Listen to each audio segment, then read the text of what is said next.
अस्सलाम वालेकुम dear students. तो आज हम करेंगे लेसन नंबर 8 डायरेक्ट इनडायरेक्ट का असेर्टिव सेंटेंसेस। आज हम स्टार्ट करेंगे। असेर्टिव सेंटेंसेस किसे कहते हैं और ये कैसे बनाए जाते हैं, ठीक है। इनके रूल्स बताती हूँ आपको। वैसे हमने टेंसेस की तब्दीली सीख ली है, first person, second person, third person pronouns, इन सब की तब्दीली सीख ली है। और जो कुछ सर्टेन वर्ड्स होते हैं उनको चेंज करना होता है वो भी सारे सीख लिए हैं। तो लिहाजा आज हम स्टार्ट करते हैं असेर्टिव सेंटेंसेस से, ठीक है। तो ये सेंटेंसेस स्टार्ट करने से पहले मेरी आपसे रिक्वेस्ट है कि आप मेरे चैनल को सब्सक्राइब कर लें, बेल आइकन को प्रेस कर लें ताकि हर नई वीडियो आपको मिल सके और आप अपने अच्छे से तैयारी कर सको, ठीक है। जल्दी से कर लें। तो आइए स्टार्ट करते हैं। असेर्टिव सेंटेंसेस होते क्या हैं।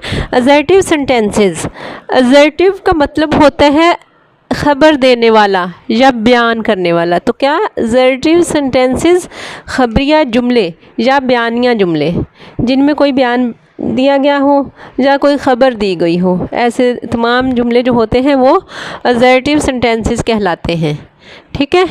तो ऐसे जुमले जिनमें किसी बात के होने या ना होने की ख़बर दी गई हो, यानी होने या ना होने की ख़बर दी गई हो, जिनका दूसरा हिस्सा यानी कि रिपोर्टेड स्पीच जो है दूसरे हिस्से का फ़ाइल यानी I, we, he, she, it, they, you या किसी नाम से शुरू हो।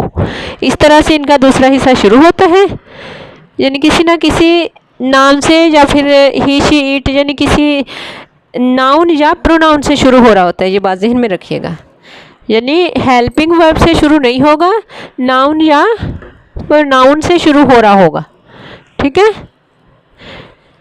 ऐसे जुमले जिनमें किसी बात के होने या ना होने की खबर दी गई हो, जिनका दूसरा हिस्सा फाइल यानी कि I, we, he, she, it, they, you या किसी नाम से शुरू हो, इस तरह के जुमले क्या कहलाते हैं, असेर्टिव सेंटेंसेस। तो आइए इसकी एग्जांपल देखते हैं। He said to me I am waiting for you. अब ये देखिए, I am waiting for you, ये इन्वर्टेड कॉमर्स के अंदर का जो हिस्सा है इसमें क्या हमें बताया जा रहा है, आई एम वेटिंग फॉर यू, मैं आपका इंतज़ार कर रहा हूँ, ऐसे है ना। अब ये बताया जा रहा है कि मैं आपका इंतज़ार कर रहा हूँ, इस तरह कोई ख़बर दी जा रही हो तो उसको कहते हैं असेर्टिव सेंटेंसेस। रही बात इनको चेंज कैसे करना है तो वो सीख लेते हैं। देखिए, ही सैड टू जो था ना वो टोल्ड में बदल गया, ठीक है। सैड टू को सैड टू भी लिख सकते हैं आप, बेशक ही सैड टू लिख लें। अगर सैड टू को बदलना है तो फिर टोल्ड से बदलेंगे, ये बात ज़हन में रखिएगा। He told me. अब इन्वर्टेड कॉमास को हटा के दैट का यूज़ करना है, ये आपको सिखाया है पिछले लेसन में मैंने। नेक्स्ट अब है आई हमारे पास। आई कौन सा फर्स्ट पर्सन प्रोनाउन है ना, आई फर्स्ट पर्सन प्रोनाउन है। तो आई यानी कि फर्स्ट पर्सन प्रोनाउन को किस में चेंज करना है ये मैंने आपको रूल्स बताए हुए हैं, आपके जहन में हो शायद, लेकिन फिर भी रिपीट कर दूं कि फर्स्ट पर्सन प्रोनाउन जो भी होगा रिपोर्टिंग स्पीच का जो हिस्सा है इसके सब्जेक्ट से बदलेंगे। कैसे? रिपोर्टेड स्पीच का first person pronoun reporting speech के सब्जेक्ट से बदला जाता है। अब हमने क्या करना है, आई को ही के हिसाब से बदलना है।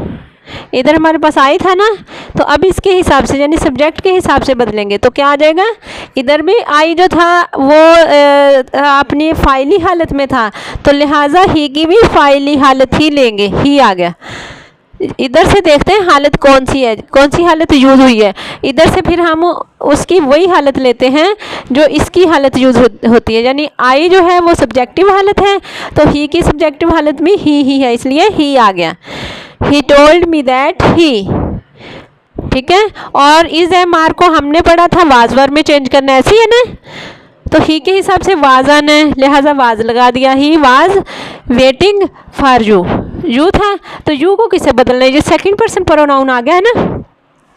तो सेकंड पर्सन प्रोनाउन को यानी कि रिपोर्टेड स्पीच के हिस्से में अगर सेकंड पर्सन प्रोनाउन आए तो उसको रिपोर्टिंग स्पीच के हमने सब्जेक्ट से नहीं ऑब्जेक्ट से बदलना होता है।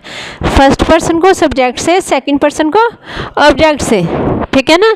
अब हमारा ऑब्जेक्ट है मी, ठीक है।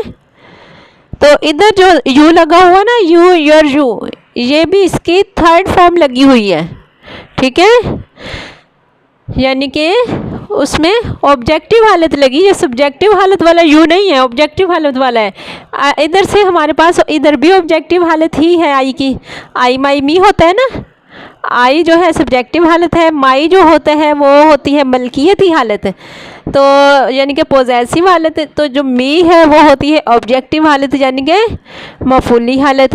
तो अब हमें मफूली हालत में ही चाहिए था ये, तो इधर हमने मी लगा दिया, इस यू को इससे बदला है।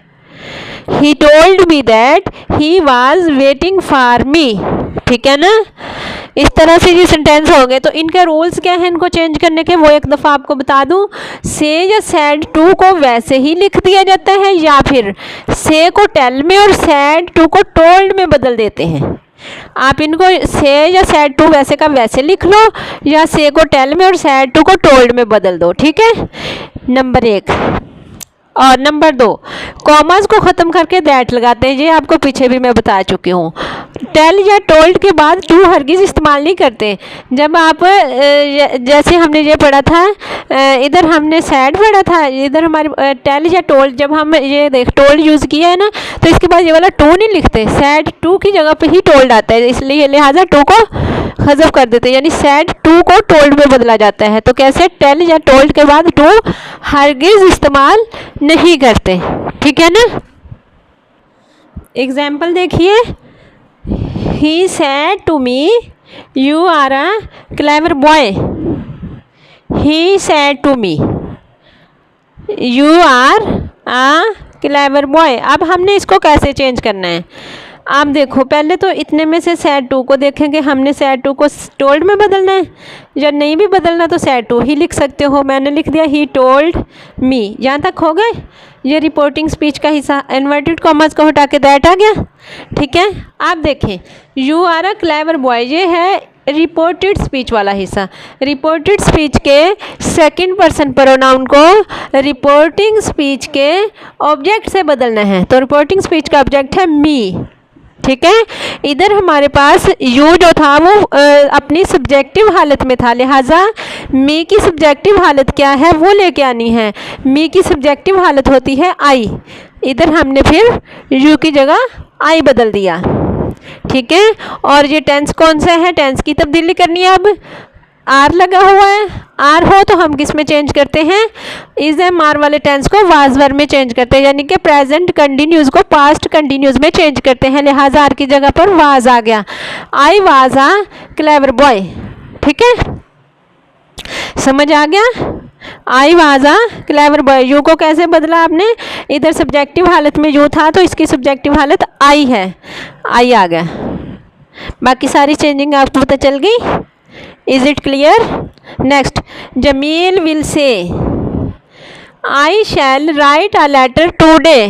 Jamil will say, I shall write a letter today. देखिए इसमें भी तो से का यूज़, से का इस्तेमाल हुआ हुआ ना, और इधर विल भी है, ठीक है। जमील विल से, इसको हम कैसे लिखेंगे, जमील विल से, ये वाला हिस्सा जो रिपोर्टिंग स्पीच का वैसे आ गया, ये इन्वर्टेड कॉमास को हटा के दैट आ गया, ठीक है।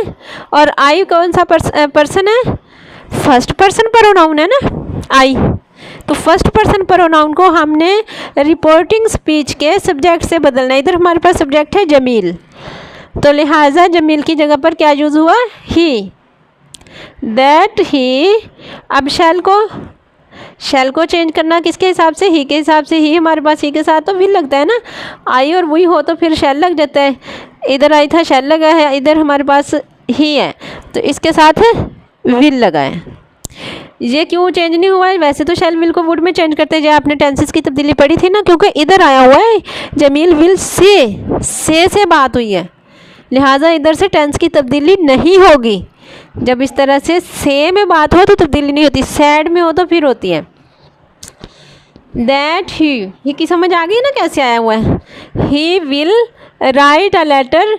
अब देखें दैट डे लिखा हुआ है, दैट डे क्यों लिखा है, क्योंकि टुडे था, टुडे को आपने पढ़ा है कि दैट डे में चेंज करते हैं, इसलिए दैट डे आ गया, ठीक है ना। जी नेक्स्ट एग्जाम्पल देखिए, Ahmed said I am going home tomorrow. Ahmed said वैसे का वैसे आ गया और इन्वर्टेड कॉमर्स को हटा के दैट आ गया, और आई फर्स्ट पर्सन प्रोनाउन है, इसको किससे बदलेंगे, रिपोर्टिंग स्पीच के सब्जेक्ट के मुताबिक। सब्जेक्ट हमारे पास अहमद है तो इसको इसकी जगह फिर हमने ही लिखा। अगर इधर फीमेल होती, कोई लड़की का नाम होता, फिर हम शी लिखते ही। और इस एम आर को किस में बदलना है, वाजवर में, तो ही के हिसाब से वाज आएगा, एम की जगह पर वाज आ गया। तो वर्ब की वही ये गो के साथ आई एन जी जो यूज़ होते हैं वाजवर में भी तो वही होता है ना, इसलिए गोइंग आ गया। He was going home the next day. Next day क्यों आया, टुमारो को नेक्स्ट डे में बदलते हैं इसलिए, ठीक है। नेक्स्ट एग्जाम्पल देखिए, she said they have not eaten their meals.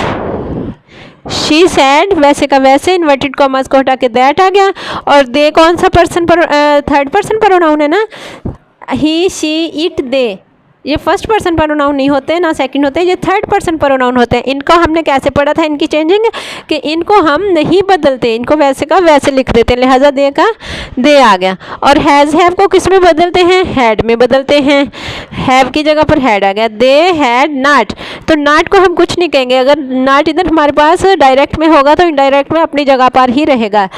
Had not, had के साथ थर्ड फॉर्म लगती है, ईटन आ गया, और देयर मील्स आ गया। They had not eaten their meals. इसी तरह आप इस तरह के कुछ सेंटेंसेस कर करके खुद देखिएगा तो इंशाल्लाह आपको बहुत जल्द समझ आ जाएगी, ठीक है। अल्लाह हाफ़िज़, दुआ में याद रखिएगा, अपना ख्याल रखिएगा।